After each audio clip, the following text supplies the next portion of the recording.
दिल्लीमध्ये संसद भवन परिसरात डॉक्टर बाबासाहेब आंबेडकरांना अभिवादन. राष्ट्रपती द्रौपदी मुर्मू, पंतप्रधान नरेंद्र मोदी, विरोधी पक्षनेते राहुल गांधी यांच्याकडून आंबेडकरांना अभिवादन.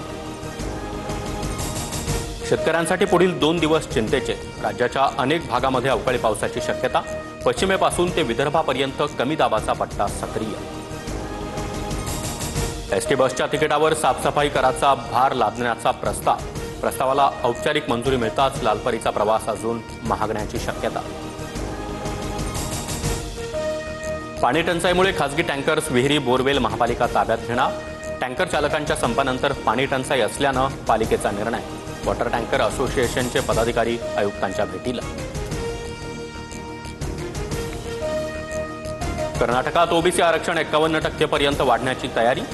कर्नाटकच्या मंत्रिमंडळ बैठकीमध्ये जातीय जनगणना अहवाल सादर. ओबीसींसाठी आरक्षण 32%वरून 51% करण्याची शिफारस. कोकणात उन्हाळी सुट्टीतील पर्यटन हंगामाला सुरुवात. सलग सुट्ट्यांमुळे कोकणातील समुद्रकिनारे पर्यटकांनी गजबजले. हजारोंच्या संख्येनं पर्यटक कोकणात.